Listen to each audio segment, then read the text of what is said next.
ഞാൻ പ്രസംഗിപ്പാൻ ആഗ്രഹിക്കുന്ന വിഷയം ധന്യനായ പൗലോസിന്റെ തീവ്രമായ 3 ആഗ്രഹങ്ങളെ കുറിച്ചാണ്. ഫിലിപ്പി ലേഖനം 3-ാം അധ്യായം 9, 10, 11 വാക്യങ്ങൾ. അവനിൽ ഇരിക്കേണ്ടതിന് അവന്റെ മരണത്തോട് അനുരൂപപ്പെട്ടിട്ട് അവനെയും അവന്റെ പുനരുദ്ധാനത്തിന്റെ ശക്തിയെയും അവന്റെ കഷ്ടാനുഭവങ്ങളുടെ കൂട്ടായ്മയെയും അനുഭവിച്ച് അറിയേണ്ടതിന് ഇങ്ങനെ വല്ല വിധേനയും മരിച്ചവരുടെ ഇടയിൽ നിന്നുള്ള പുനരുദ്ധാനം പ്രാപിക്കണം. അതാണ് പൗലോസിന്റെ 3 ആഗ്രഹം. ഒന്നെന്താ? യേശുവിൽ ഇരിക്കണം. He wants to sit in him. യേശുവിൽ ഇരിക്കുക. എന്താ അതിന്റെ അർത്ഥം? പൗലോസിന്റെ എല്ലാ പ്രവർത്തകളും പ്രതീക്ഷകളും എല്ലാം യേശുവിൽ എന്നുള്ള ചിന്തയിലാണ് നമ്മൾ കാണുന്നത്. 7-ാം വാക്യം നോക്കിക്കേ. എങ്കിലും എനിക്ക് ലാഭമായിരുന്നതൊക്കെയും ഞാൻ ക്രിസ്തു നിമിത്തം. 8-ാമത്തെ വാക്യം. അത്രയുമല്ല എന്റെ കർത്താവായ ക്രിസ്തു യേശുവിനെ കുറിച്ചുള്ള പരിജ്ഞാനം. 9-ാമത്തെ വാക്യം. ഞാൻ ക്രിസ്തുവിനെ നേടേണ്ടതിന്. 9-ാം വാക്യത്തിൽ അവസാന 2-ാം ഭാഗം ക്രിസ്തുവിലുള്ള വിശ്വാസം. അതിന്റെ അവസാന ഭാഗം അവനിൽ ഇരിക്കണം. അപ്പൊ എല്ലാം ക്രിസ്തുവിലാണ്. ക്രിസ്തുവിൽ കേന്ദ്രീകൃതമായ ഒരു ജീവിതം. എനിക്ക് അവനെ അറിയണം, അവനിൽ വസിക്കണം, അവനെ പിന്തുടരണം. തന്റെ എല്ലാ താല്പര്യങ്ങളും ക്രിസ്തു കേന്ദ്രീകൃതമാണ്.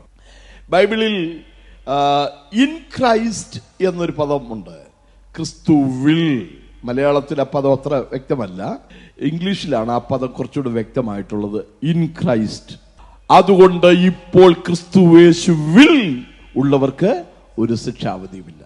ക്രിസ്തുവിൽ മരിച്ചവർ മുമ്പേ ഉയർത്തെഴുന്നേൽക്കും.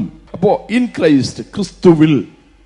പൗലോസ് പറയാണ് എന്റെ ജീവിതം ക്രിസ്തുവിലാണ്. എന്തുകൊണ്ട് തന്റെ ജീവിതം ക്രിസ്തുവിലായിരിക്കുന്നു? താൻ ചിന്തിക്കുന്നത്, ചരിക്കുന്നത് എല്ലാം ക്രിസ്തുവിലാണ്. യോഹന്നാന്റെ സുവിശേഷം 15-ാം അധ്യായത്തില് 2-ാമത്തെ വാക്യം. എന്നിൽ കായ്ക്കാത്ത കൊമ്പൊക്കെയും നീക്കിക്കളയുന്നു. എന്നിൽ. 4-ാമത്തെ വാക്യം. എന്നിൽ വസിപ്പീൻ, ഞാൻ നിങ്ങളിലും വസിക്കും. എന്നിൽ വസിച്ചല്ലാതെ നിങ്ങൾക്ക് ഫലം കായ്പാൻ കഴിയുകയില്ല. 5-ാം വാക്യം. എന്നിൽ വസിക്കുന്നു എങ്കിൽ വളരെ ഫലം കായ്ക്കും. 7-ാം വാക്യം. എന്നിൽ വസിപ്പീൻ, എന്നാൽ നിങ്ങൾ അപേക്ഷിക്കുന്നത് നിങ്ങൾക്ക് കിട്ടും.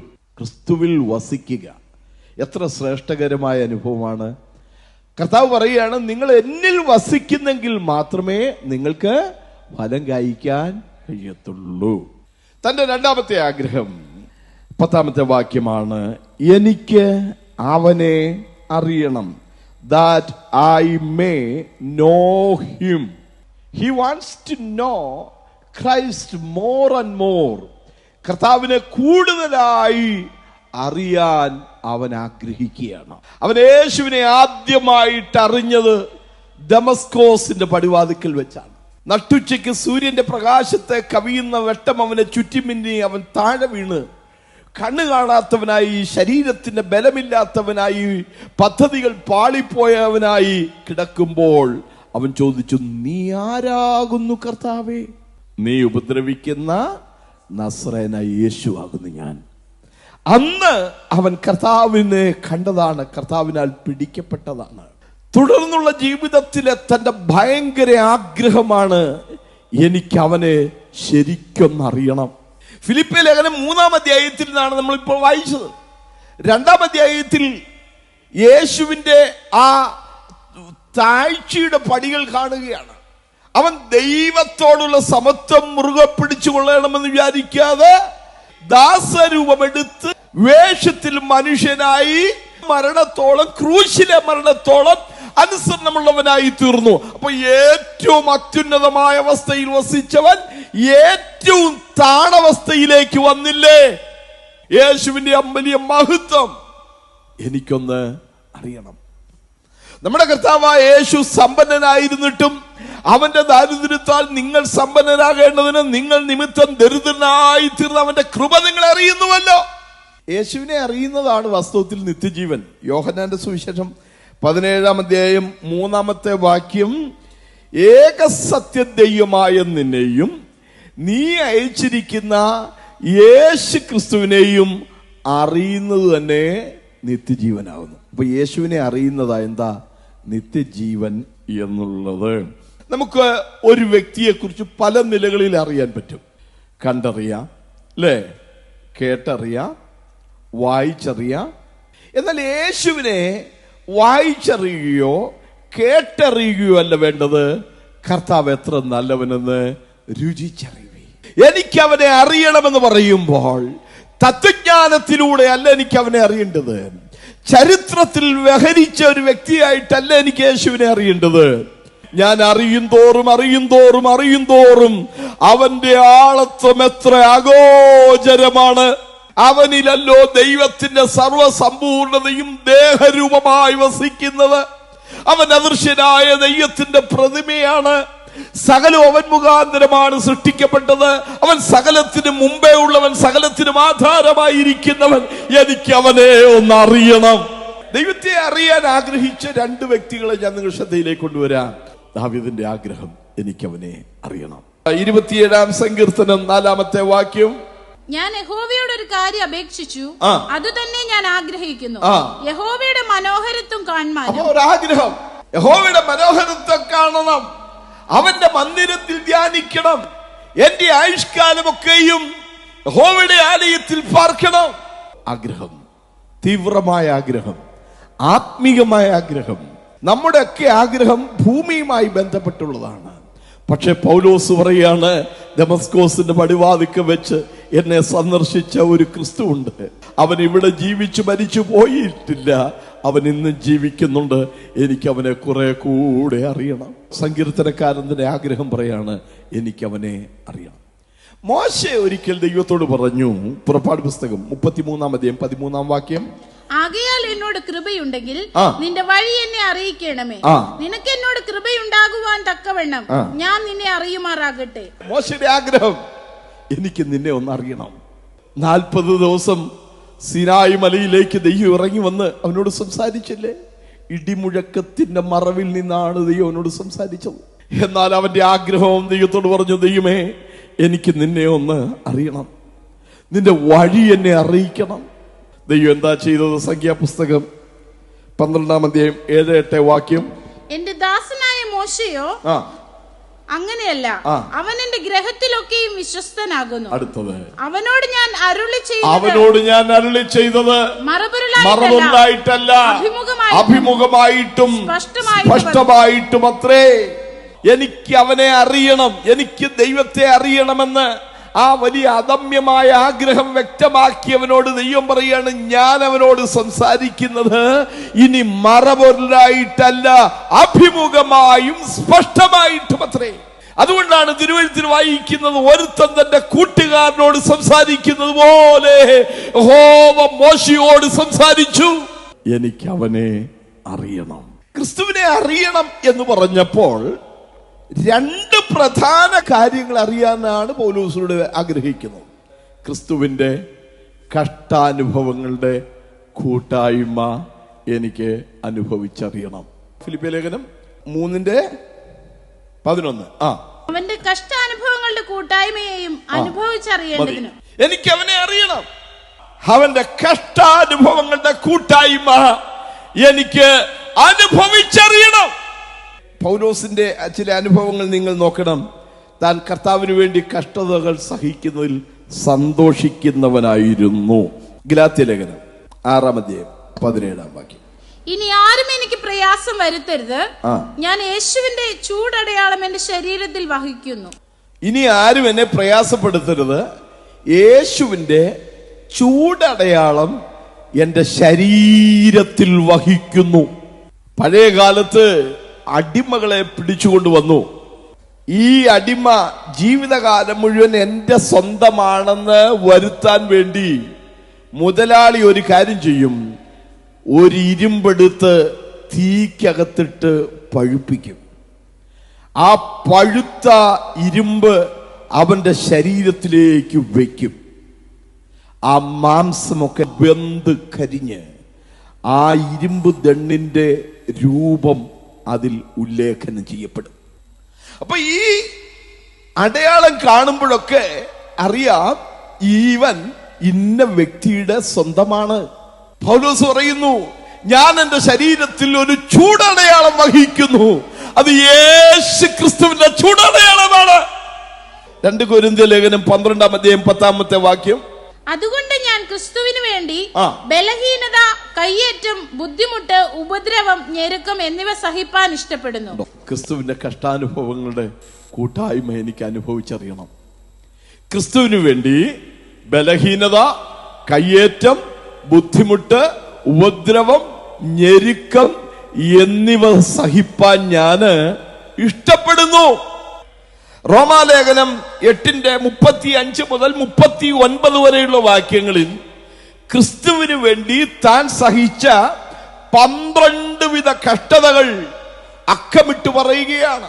2 കൊരിന്ത്യർ ലേഖനം 11-ാം അധ്യായത്തിന്റെ 24 മുതൽ 28 വരെയുള്ള വാക്യങ്ങളിൽ ക്രിസ്തുവിന് വേണ്ടി താൻ സഹിച്ച വേറെ 21 തരം കഷ്ടതകൾ പറയുകയാണ്.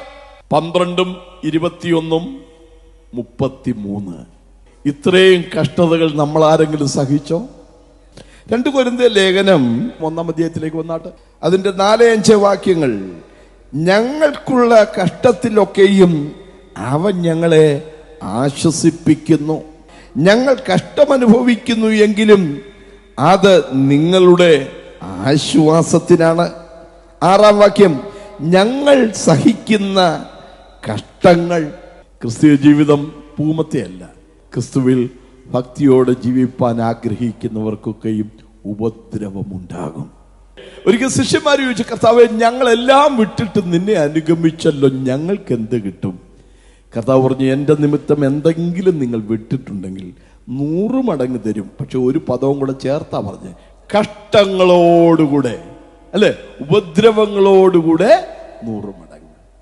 ലോകത്തിൽ നമുക്ക് കഷ്ടമുണ്ട്. പച്ചമരത്തോട് ഇങ്ങനെ ചെയ്തെങ്കിൽ ഉണങ്ങിയ മരത്തോട് അത്രയധികം.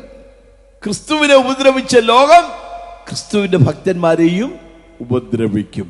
ലോകത്തിൽ ഈ വിധ കഷ്ടപ്പാടുകൾ എല്ലാ ദൈവജനത്തിനും അനുഭവിക്കേണ്ടി വന്നിട്ടുണ്ട്. ഫിലിപ്പിയർ 3:11 ക്രിസ്തുവിന്റെ കഷ്ടാനുഭവങ്ങളെ കുറിച്ചാണ് പറയുന്നത്. എന്നാൽ 4:14 ക്രിസ്തുവിന് വേണ്ടി താൻ സഹിക്കുന്ന കഷ്ടങ്ങളെ കുറിച്ചാണ് പറയുന്നത്. ക്രിസ്തുവിന്റെ കഷ്ടാനുഭവങ്ങളെ അറിയണമെന്ന് പറഞ്ഞപ്പോൾ ഫിലിപ്പിയർ 4:14 താൻ കർത്താവിന്റെ കഷ്ടതകൾ തന്റെ ജീവിതത്തിൽ അനുഭവിക്കുന്നു എന്ന് അവിടെ പങ്കുവയ്ക്കുകയാണ്. ഫിലിപ്പിയ ലേഖനത്തിൽ നിന്നാണ് നാം ഇപ്പോൾ ചിന്തിക്കുന്നത്.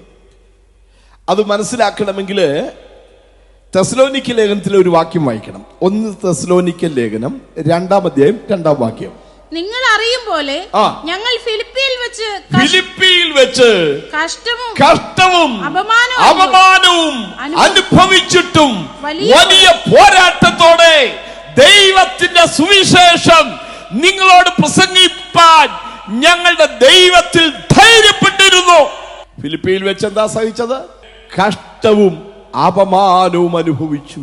ഫിലിപ്പിയൻ പട്ടണത്തിലേക്ക് ചെല്ലുകയാണ്. മക്കദോന്യക്കാരനായ ഒരു പുരുഷൻ കടന്നു വന്ന് ഞങ്ങളെ സഹായിക്കുക എന്ന് പറഞ്ഞ് വിളി കേട്ടിട്ട്, ദർശനം കണ്ടിട്ട് അവിടേക്ക് പോകാൻ ദൈവം അയച്ചിരിക്കുന്നു എന്ന് ആ ദർശനം നിയോഗം ഏറ്റെടുത്ത് അവിടെ ചെന്നു. അവിടെ ശുശ്രൂഷകൾ തുടങ്ങുകയാണ്.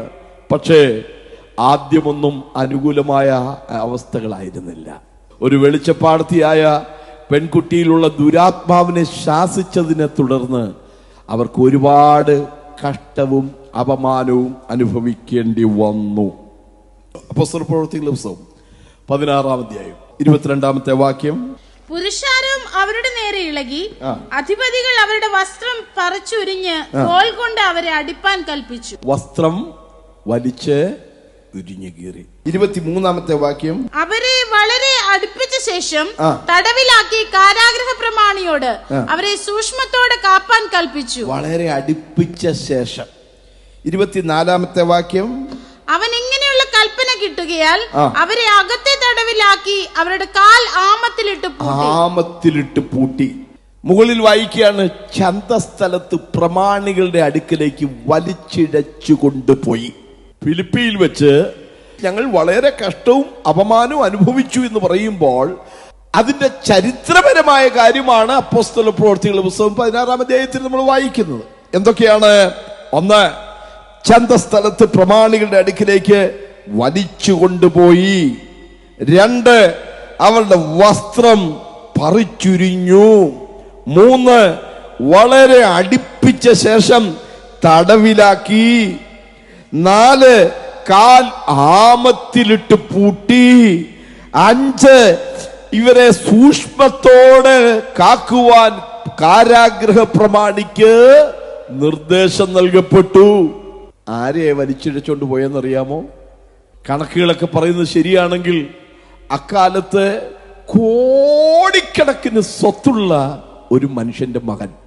വിദ്യാബഹുത്വത്താൽ നിനക്ക് ഭ്രാന്ത് പിടിച്ചിരിക്കുന്നെന്നാ പറയുന്നത്. ഭയങ്കര വിദ്യാഭ്യാസമുള്ള മനുഷ്യൻ. യഹൂദന്മാരുടെ ഇടയിൽ പ്രശംസാ വിഷയമായിരുന്ന ഏതാണ്ട് 8 കാര്യങ്ങൾ സ്വന്തമായിട്ടുള്ളവൻ. താൻ പറയുന്നുണ്ടല്ലോ, ആർക്കെങ്കിലും പ്രശംസിക്കാമെന്ന് വെച്ചാൽ എനിക്ക് വളരെയധികം. ഇതൊക്കെ ഉണ്ടായിരുന്ന മനുഷ്യൻ. അപ്പൊ ഇങ്ങനെ ഒരുപാട് സമ്പത്തും സ്രോതസ്സും സ്വാധീനതയൊക്കെയുള്ള ഈ മനുഷ്യനെ ക്രിസ്തുവിന്റെ നിമിത്തം, സുവിശേഷ നിമിത്തം വലിച്ചുടിച്ച് അടിച്ച് വസ്ത്രമുരിഞ്ഞ് കാരാപത്തിലിട്ട് പൂട്ടി. താൻ പറയാണ്, ഫിലിപ്പിയിൽ വെച്ച് വളരെ കഷ്ടവും അപമാനവും അനുഭവിക്കേണ്ടി വന്നു എങ്കിലും ഞങ്ങളുടെ ദൈവത്തിൽ ഞങ്ങൾ ധൈര്യപ്പെട്ടു. എന്തിന്? നിങ്ങളോട് സുവിശേഷം അറിയിപ്പാൻ. ക്രിസ്തുവിന് വേണ്ടി കഷ്ടം അനുഭവിക്കുന്നതിൽ അവന് തെല്ലും ലജ്ജയില്ലായിരുന്നു. 1 പത്രോസിന്റെ ലേഖനം 4-12 വാക്യം. പ്രിയമുള്ളവരെ, നിങ്ങൾക്ക് പരീക്ഷയ്ക്കായി സംഭവിച്ചിരിക്കുന്ന അഗ്നിശോധനയെങ്കിൽ ഒരു അപൂർവ കാര്യം നിങ്ങൾക്ക് വന്നുകൂടി എന്ന് വെച്ച് അതിശയിച്ചു പോകരുത്. അപ്പൊ ഇപ്പോഴത്തെ കഷ്ടത ഏതോ ഒരു അപൂർവ കാര്യമാണെന്ന് വിചാരിച്ച് നിങ്ങള് അതിശയിച്ചു പോകരുത്. 16-ാമത്തെ വാക്യം. ക്രിസ്ത്യാനിയായിട്ട് കഷ്ടം സഹിക്കേണ്ടി വന്നാലോ ലജ്ജിക്കരുത്. ഞാൻ ഉൾപ്പെടെ നമുക്കെല്ലാവർക്കും അഭിവൃദ്ധിയുടെയും വളർച്ചയുടെയും ഉയർച്ചയുടെയും പ്രസംഗം മാത്രം കേൾക്കാനാണ് താല്പര്യം. പക്ഷേ ക്രിസ്തുവിൽ വിശ്വസിപ്പാൻ മാത്രമല്ല, അവന് വേണ്ടി കഷ്ടം അനുഭവിപ്പാൻ കൂടെ നമുക്ക് വരം നൽകപ്പെട്ടിരിക്കുകയാണ്. 2 തിമോഥെയോസ് 3:12. ക്രിസ്തുയേശുവിൽ ഭക്തിയോടെ ജീവിപ്പാൻ മനസ്സുള്ളവർക്കൊക്കെയും ഉപദ്രവമുണ്ടാകും. റോമാലേഖനം 5:3. കഷ്ടത സിദ്ധതയും സിദ്ധത പ്രത്യാശയും ഉളവാക്കുന്നു എന്നറിഞ്ഞ് നാം കഷ്ടങ്ങളിലും പ്രശംസിക്കുകയാണ്. ക്രിസ്തുവിന്റെ കഷ്ടാനുഭവങ്ങളെ അനുഭവിച്ചറിയണമെന്നാ പറഞ്ഞു. അങ്ങനെ അനുഭവിച്ചറിഞ്ഞ ഒരു മനുഷ്യനെ ഞാൻ നിങ്ങളുടെ ശ്രദ്ധയിലേക്ക് കൊണ്ടുവരാം. അത് കുറേനക്കാരനായ ശീമോന. യോഹന്നാന്റെ സുവിശേഷം 19-ാം അധ്യായം 17-ാം വാക്യം. അവർ യേശുവിനെ കയ്യേറ്റു. അവൻ താൻ തന്നെ ക്രൂശിനെ ചുമന്നുകൊണ്ട് എബ്രായ ഭാഷയിൽ ഗോൽഗോഥ എന്ന് പേരുള്ള തലയോടിടം എന്ന സ്ഥലത്തേക്ക് പോയി. യേശുവിനെ ക്രൂശിക്കാൻ വേണ്ടി ഏൽപ്പിച്ചു. യേശു എന്താ ചെയ്തത്? യേശുവിനെ ക്രൂശിക്കാനുള്ള ക്രൂശ് യേശു തന്നെ ചുമന്നുകൊണ്ടുപോയി.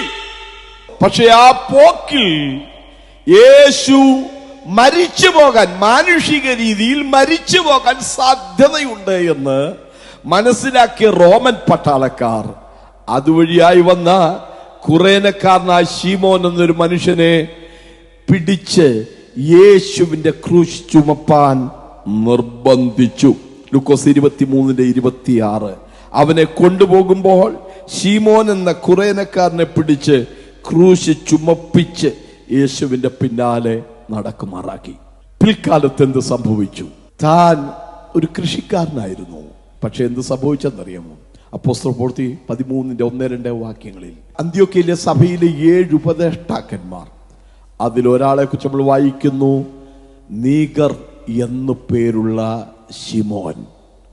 നീഗർ എന്ന പദം നീഗ്രോ എന്ന പദവുമായി പദോൽപത്തിപരമായി ബന്ധമുണ്ട്, എറ്റിമോളജിക്കലായി ബന്ധമുണ്ട്. ആഫ്രിക്കൻ ജനതകളെയാണ് എന്ത് പറയുന്നത്? നീഗ്രോകൾ എന്ന്.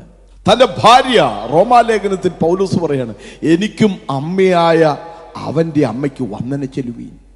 അലക്സാണ്ടറിന്റെയും രൂഫോസിന്റെയും അമ്മ അല്ലെ, കർത്താവിൽ പ്രസിദ്ധനായ രൂഫോസ്. ജോസിഫസ് എന്ന യഹൂദ ചരിത്രകാരൻ പറയുന്നത് ഇവരുടെ 2 മക്കളിൽ ഒരുവൻ അലക്സാണ്ടർ അവിടുത്തെ ഒരു പ്രവിശ്യയുടെ ഗവർണറായി മാറ്റപ്പെട്ടു. ക്രിസ്തുവിന്റെ കഷ്ടങ്ങൾക്ക് പങ്കാളിയായി തീർന്നവന്റെ കുടുംബം അനുഗ്രഹിക്കപ്പെടുകയാണ്. ക്രിസ്തുവിന്റെ കഷ്ടാനുഭവങ്ങളെ എനിക്ക് അനുഭവിച്ചറിയണം. 2, യേശു ക്രിസ്തുവിന്റെ പുനരുത്ഥാനത്തിന്റെ ശക്തി എനിക്കതൊന്ന് അനുഭവിച്ചറിയണം. He wants to know the power of his resurrection. യേശു ക്രിസ്തുവിന്റെ പുനരുത്ഥാനത്തിന്റെ ശക്തി അത് ഭയങ്കരമായി. കാരണം കണ്ടാൽ ആളല്ല എന്ന് തോന്നുമാറ് വളരെയധികം ശിക്ഷകൾക്ക് വിധേയനായ ക്രിസ്തു, അടിച്ചു കീറപ്പെട്ട ശരീരം, മുൾക്കിരീടം വെച്ച് അടിച്ചു കീറപ്പെട്ട തലയോട്ടി, കരഞ്ഞു കലങ്ങിയ കണ്ണ്, മുഖത്തെ രോമം പറിച്ചെടുത്തത്, പുറമൊക്കെ ഉഴവുചാല് പോലെ അടിച്ചു കീറിയത്, മുട്ടി ചുരുട്ടി ഇടിച്ചത്, അവന്റെ കൈകളും കാലുകളും തുളച്ചതല്ലേ, ക്രൂശ് ചുമന്നുകൊണ്ട് പോകാൻ കരുത്തില്ലാതിരുന്നവനല്ലേ. എന്നാൽ ആ കല്ലറയ്ക്കുള്ളിലേക്ക് ഒരു ഭയങ്കര ദൈവശക്തി വ്യാപരിച്ചപ്പോൾ, ഹേ മരണമേ നിന്റെ ജയം എവിടെയെന്ന് ചോദിച്ചുകൊണ്ട് ആ ചതഞ്ഞെറിഞ്ഞ ശരീരം തേജസ്സുള്ള ശരീരത്തോടുകൂടെ പുറത്തു വന്നെങ്കിൽ പൗലോസ് പറയാണ്, എനിക്കും ആ പുനരുത്ഥാനത്തിന്റെ ശക്തി ഒന്ന് അനുഭവിച്ചറിയണം. റോമാലേഖനത്തിൽ വായിക്കുന്നുണ്ട്, ക്രിസ്തുവിനെ മരിച്ചവൻ ഉയർപ്പിച്ചവന്റെ ആത്മാവ് നിങ്ങളിൽ വസിക്കുന്നെങ്കിൽ നിങ്ങളുടെ മർത്യ ശരീരങ്ങളെയും അവൻ ഉയർപ്പിക്കും. പുനരുത്ഥാനത്തിന്റെ ശക്തി. നമുക്ക് ആ പുനരുത്ഥാനത്തെ കുറിച്ച് ഒരു നിമിഷം ഒന്ന് ചിന്തിക്കാം. യേശുവിന്റെ പുനരുത്ഥാനം. യേശു മരിച്ചു, അതിനുശേഷം യേശുവിനെ അടക്കി കഴിഞ്ഞിട്ടും യഹൂദന്മാർ അടങ്ങിയില്ല. ശവം അടക്കി, പക്ഷെ അവരുടെ കോപം അടങ്ങിയിട്ടില്ല. അവര് പീലാത്തോസിന്റെ അടുക്കൽ ചെന്നിട്ട് പറഞ്ഞു, ഇവൻ ജീവനോടെ ഇരിക്കുമ്പോ ഞാൻ 3-ാം ദിവസം ഉയർത്തെഴുന്നേൽക്കുമെന്ന് പറഞ്ഞ് ഞങ്ങൾക്ക് ഓർമ്മ വരുന്നു. അവന്റെ ശിഷ്യന്മാർ അവനെ മോഷ്ടിച്ചിട്ട് ഉയർത്തെഴുന്നേറ്റാണെന്ന് പറഞ്ഞു വരുത്താൻ സാധ്യതയുണ്ട്. യേശു ജീവിച്ചിരുന്നപ്പോൾ ഏതാണ്ട് 12ഓളം പ്രാവശ്യം തൻ്റെ സ്വന്തം മരണത്തെക്കുറിച്ചും അടക്കം ഉയർപ്പിനെ കുറിച്ചൊക്കെ മുൻപ് കൂട്ടി പറഞ്ഞിരുന്നു. 3 ഉപമകൾ അല്ലേ, നിങ്ങൾ ഈ മന്ദിരം പൊളിപ്പി, ഞാൻ വീണ്ടും അതിനെ പണിയും. യോന കടലാനയുടെ വയറ്റിൽ 3 രാവും പകലും ഇരുന്ന പോലെ മനുഷ്യപുത്രനും ഇരിക്കേണ്ടതാകുന്നു. മോശ മരുഭൂമിയിൽ പിച്ചറ സർപ്പത്തെ ഉയർത്തിയ പോലെ മനുഷ്യപുത്രനെയും ഉയർത്തേണ്ടതാകുന്നു. അതൊക്കെ ഉപമകളാണ്, അല്ലാതെ നേരിട്ട് പറഞ്ഞു. നാം ഇപ്പോൾ യെരുശലേമിലേക്ക് പോകുകയാണ്. അവിടെ ചെന്നിട്ട് മനുഷ്യപുത്രനെ മഹാപുരോഹിതന്മാർ, ശാസ്ത്രിമാർ എന്നിവർ ചേർന്ന് ക്രൂശിക്കും. അങ്ങനെ യേശു മരിച്ചു. പിലാത്തോസിനോട് എന്ന് പറഞ്ഞു, അവൻ ഉയർത്തെഴുന്നേൽക്കും. പിലാത്തോസ് പറഞ്ഞു, ഞാൻ കാവൽക്കൂട്ടങ്ങളെ തരാം, നിങ്ങൾ ചെന്ന് നിങ്ങളാകുന്നിടത്തോളം കല്ലറ ഉറപ്പാക്കുവേൻ. വായിച്ചാട്ടെ, മത്തായി 27:65-66 വാക്യം. പീലാത്തോസ് അവരോട്, കാവൽക്കൂട്ടത്തെ തരാം, പോയി നിങ്ങളാൽ ആകുന്നിടത്തോളം ഉറപ്പ് വരുത്തുവീൻ എന്ന് പറഞ്ഞു. ആ പദം കണ്ടോ, നിങ്ങളാകുന്നിടത്തോളം കല്ലറ ഉറപ്പാക്കുവീൻ. അവരാകുന്നിടത്തോളം എന്തൊക്കെയാ ചെയ്തതെന്ന് നോക്കിയാട്ടെ. അവർ ചെന്ന് കല്ലിന് മുദ്ര വെച്ചു. ഒന്ന്, കല്ലിന് മുദ്ര വെച്ചു. ഗവൺമെന്റിന്റെ മുദ്രയാണ്, തൊടാനോ പൊളിക്കാനോ ആർക്കും പറ്റില്ല. 2, കാവൽ കൂട്ടത്തെ നിർത്തി കല്ലറ ഉറപ്പാക്കി. 3, ഒരു വലിയ കല്ല് വെച്ചു. മർക്കോസ് 16:3-4 വാക്യം. കല്ലറയുടെ വാതിൽക്കൽ നിന്ന് നമുക്ക് വേണ്ടി ആര് കല്ല് ഉരുട്ടിക്കളയും എന്ന് തമ്മിൽ പറഞ്ഞു. അടുത്തത്, അവർ നോക്കിയാറെ കല്ല് ഉരുട്ടിക്കളഞ്ഞതായി കണ്ടു. അത് ഏറ്റവും വലുതായിരുന്നു. ആ കല്ലിനെ കുറിച്ച് പറയണ, കല്ല് വളരെ വലുതായിരുന്നു. അവരാകുന്നിടത്തോളം കല്ലറ ഉറപ്പാക്കി. എന്നാൽ ഞായറാഴ്ച രാവിലെ സ്വർഗത്തിൽ നിന്നൊരു ഭയങ്കര ശക്തി ഈ കല്ലറയ്ക്കുള്ളിലേക്ക് വ്യാപരിച്ചു. ആ കല്ല് ദൂതൻ വന്ന് ഉരുട്ടി മാറ്റി. ദൂതൻ കല്ലിന്മേലിരുന്നിരുന്നു. ചങ്ങല പൊട്ടിപ്പോയി, പട്ടാളം പാഞ്ഞു. അവർ പോകുമ്പോൾ എന്നാ വായിക്കുന്നത്. ഈ ദൈവശക്തിയുടെ മുമ്പാകെ നിൽക്കാൻ കഴിയുന്നവനാര്? എഫെസ്യ ലേഖനം 1-19-20 വാക്യം. വിശ്വസിക്കുന്ന നമുക്ക് വേണ്ടി വ്യാപരിക്കുന്ന അവന്റെ ശക്തിയുടെ അളവറ്റ വലിപ്പം ഇന്നതെന്ന് നിങ്ങൾ അറിയേണ്ടതിന് പ്രാർത്ഥിക്കുന്നു. അടുത്തത്, അങ്ങനെ അവൻ ക്രിസ്തുവിലും വ്യാപരിച്ചു, അവനെ മരിച്ചവരുടെ ഇടയിൽ നിന്ന് ഉയർപ്പിച്ചു. ഇതാ പുനരുദ്ധാനത്തിന്റെ ശക്തി. പൗലോസ് പറയാണ്, എനിക്കതറിയണം, ആ ശക്തി എനിക്കറിയണം. മനുഷ്യനാകുന്നിടത്തോളം ചെയ്ത സകല പദ്ധതികളെയും പൊളിച്ചുകൊണ്ട്, ആ പരിശ്രമങ്ങളെ മുഴുവൻ പാഴ്വേലകളിൽ നിന്ന് തെളിയിച്ചുകൊണ്ട്, ദൈവപുത്രൻ എന്ന ശക്തിയോടെ നിർണയിപ്പിച്ചുകൊണ്ട് യേശു ഉയർത്തെഴുന്നേറ്റു. ഇതാണ് പുനരുദ്ധാനത്തിന്റെ ശക്തി. പൗലോസ് ഒരിക്കലും ഇത് അറിഞ്ഞതാണ്. യേശുവിന്റെ കല്ലറയിൽ വ്യാപരിച്ച അതേ ശക്തി ഈ ഫിലിപ്പിയിലെ കാരാഗ്രഹത്തിലും വ്യാപരിച്ചു. അപ്പോസ്തലപ്രവൃത്തി 16:26. പെട്ടെന്ന് വലിയൊരു ഭൂകമ്പമുണ്ടായി. കാരാഗ്രഹത്തിന്റെ അടിസ്ഥാനം കുലുങ്ങി, വാതിലൊക്കെയും തുറന്നുപോയി. യേശുവിന്റെ മരണത്തിൽ എന്തൊക്കെ സംഭവിച്ചുവോ അതിന് സമാനമായ സംഭവങ്ങൾ ഫിലിപ്പിയിലെ കാരാഗ്രഹത്തിലും സംഭവിച്ചു. പെട്ടെന്ന് വലിയൊരു ഭൂകമ്പമുണ്ടായി. കാരാഗ്രഹത്തിന്റെ അടിസ്ഥാനങ്ങൾ കുലുങ്ങി, വാതിലുകളൊക്കെയും തുറന്നുപോയി, എല്ലാവരുടെയും ചങ്ങലകൾ അഴിഞ്ഞു വീണു. ഇതാണ് പുനരുദ്ധാനത്തിന്റെ ശക്തി. അപ്പോസ്തലന്മാരുടെ പ്രസംഗത്തിന്റെ ശക്തി അപ്പോസ്തലപ്രവൃത്തി 4:13 അപ്പോസ്തലന്മാർ മഹാശക്തിയോടെ കർത്താവായ യേശു ക്രിസ്തുവിന്റെ പുനരുദ്ധാനത്തിന് സാക്ഷ്യം പറഞ്ഞു വന്നു. മൂന്നാമത്തെ പൗലോസിന്റെ ആഗ്രഹം, ഒരു പുനരുദ്ധാനത്തിന് വേണ്ടി അവൻ ആഗ്രഹിക്കുകയാണ്. He wants to get a bodily resurrection. ഫിലിപ്പിയർ 3:11. അവന്റെ കഷ്ടാനുഭവങ്ങളുടെ കൂട്ടായ്മയെയും അനുഭവിച്ചറിയേണ്ടതിനും ഇങ്ങനെ വല്ല വിധേനയും മരിച്ചവരുടെ ഇടയിൽ. മൂന്നാമത്തെ his deep desire, യേശു മരിച്ചവരിൽ നിന്ന് ഉയർത്തെഴുന്നേറ്റു. ആ പുനരുദ്ധാനത്തിന്റെ ശക്തി പറഞ്ഞിട്ട് പറയുന്നത്, എനിക്കും ഒരു പുനരുദ്ധാനം പ്രാപിക്കണം. ഇങ്ങനെ വല്ല വിധേനയും മരിച്ചവരിൽ നിന്നുള്ള പുനരുദ്ധാനം പ്രാപിക്കാനുള്ള തീവ്രമായ ആഗ്രഹത്തിന് വേണ്ടി താൻ ചെയ്യുന്ന 3 കാര്യങ്ങൾ അവിടെ പറയുന്നുണ്ട്. ഒന്ന്, ഒരു പിന്തുടരലാണ്. ഞാൻ പിടിച്ചിരിക്കുന്നു എന്ന് നിരൂപിക്കുന്നില്ല, എനിക്കും പിടിക്കാമോ എന്ന് വെച്ച് പിന്തുടരുന്നതേ ഉള്ളൂ. യേശുവിനെ പിന്തുടരുകയാണ്. എനിക്ക് അവനെ കുറച്ചുകൂടെ അറിയണം, അവനിൽ വസിക്കണം, അവന്റെ കഷ്ടാനുഭവങ്ങൾ അറിയണം, അവന്റെ പുനരുദ്ധാനത്തിന്റെ ശക്തി അറിയണം. അതിനുവേണ്ടി ഞാൻ അവനെ പിന്തുടരുക. രണ്ടാമത് ഞാൻ പറയുന്നത്, ഞാൻ എണ്ണുന്നു. അത് 7-ാം വാക്യത്തിലാണ്.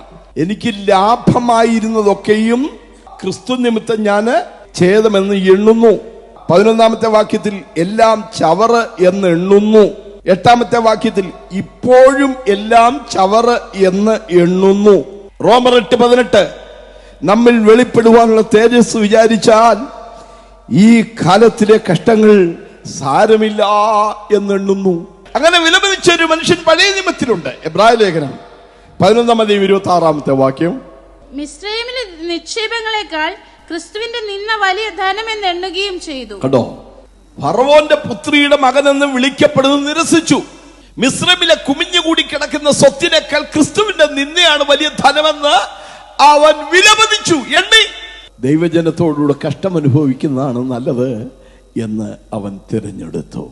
പൗലോസ് പറയാണ്, ഞാൻ ജീവിതത്തിലെ കഷ്ടതകളെ മുഴുവൻ ഞാൻ ഇങ്ങനെയാണ് ഇവാലുവേറ്റ് ചെയ്യുന്നത്. ലാഭമായിരുന്നതൊക്കെ ചവറന്നെണ്ണി, എണ്ണിയിരിക്കുന്നു, എണ്ണുന്നു. മൂന്നാമത്തെ പദം ഓടുന്നു. 14-ാമത്തെ വാക്യത്തിലാണ്, ഒന്ന് ഞാൻ ചെയ്യുന്നു, പിമ്പിലുള്ളത് മറന്നും മുമ്പിലുള്ളതിന് ആഞ്ഞുകൊണ്ട് ക്രിസ്തുയേശുവിൽ ദൈവത്തിന്റെ പരമവിളിയുടെ വിരുദ്ധനായി ലാക്കിലേക്ക് ഓടുന്നു. ഇവിടെ ഓടുക എന്ന് പറയുന്നത് ഞാൻ തേരാപ്പാര ഓടുക എന്നുള്ള അർത്ഥത്തിലല്ല, ക്രിസ്തീയ ജീവിതത്തിന്റെ പ്രോഗ്രസിനെയാണ് അവൻ കാണിക്കുന്നത്. മുൻപിലുള്ളത് ആഞ്ഞുകൊണ്ട് ക്രിസ്തുയേശുവിൽ ദൈവത്തിന്റെ പരമവിളിയുടെ ലാക്കിലേക്ക് ഓടുകയാണ്. എബ്രായർ 12:1 മുമ്പിൽ വെച്ചിരിക്കുന്ന ഓട്ടം സ്ഥിരതയോടെ ഓടുക. ഓടുന്നു എന്ന പദം പൗലോസിന്റെ ലേഖനങ്ങളിൽ 5 താൻ പറയുന്നുണ്ട്. 1 ഫിലിപ്പിയർ 3:14 മുമ്പിലുള്ളത് ആഞ്ഞുകൊണ്ട് ഓടുന്നു. 2 എബ്രായർ 12:1 മുമ്പിൽ വെച്ചിരിക്കുന്ന ഓട്ടം സ്ഥിരതയോടെ ഓടുന്നു. 1 കൊരിന്ത്യർ 9:24 ഓട്ടക്കളത്തിൽ ഓടുന്നവർ അനേകർ, പക്ഷെ ഒരുവനെ വിരുദ് പ്രാപിക്കുന്നുള്ളൂ എന്നിട്ട് പറഞ്ഞാണ്, നിങ്ങളും പ്രാപിപ്പാൻ തക്കവണ്ണം ഓടുവീൻ. അപ്പോസ്തലപ്രവൃത്തി 20:24 എന്റെ പ്രാണനെ ഞാൻ വിലയേറിയതായി എണ്ണുന്നില്ല. എന്റെ ഓട്ടം തികയ്ക്കണമെന്നേ എനിക്കുള്ളൂ. 5 2 തിമോഥെയോസ് 4:7-8 വാക്യം ഞാൻ നല്ല ഓർമ്മ വരുന്നു. ഓട്ടം തികച്ചു. അപ്പോസ്തല പ്രവൃത്തികളുടെ പുസ്തകം 20:24 എന്താ പറഞ്ഞത്? ഓട്ടം തികയ്ക്കണമെന്നേ എനിക്കുള്ളൂ. മരിക്കുന്നതിന് തൊട്ട് മുമ്പ് എന്താ പറഞ്ഞത്? ഓട്ടം തികച്ചു. ഞാൻ പിടിച്ചിരിക്കുന്നു എന്ന് വിചാരിക്കുന്നില്ല. എന്തിനാ പിടിക്കുന്നത്? എന്തോ ഒരു കാര്യത്തെ പിടിച്ചിട്ടൊന്നുമില്ല, പിടിക്കാമോ എന്ന് വെച്ച് പിന്തുടരുക. എന്താ അവിടെ പറയുന്നത്? പിടിക്കാമോ എന്ന് പറയുന്നത് സാക്ഷാലുള്ള നിത്യജീവനെ പിടിച്ചുകൊള്ളുക. ജീവിതത്തിന്റെ അവസാന ശ്വാസം വരെയും വിശ്വാസത്തിൽ നിലനിൽക്കാൻ, വിശ്വാസിയായി തന്നെ ജീവിച്ച് മരിക്കാൻ ദൈവം നമ്മെ സഹായിക്കട്ടെ.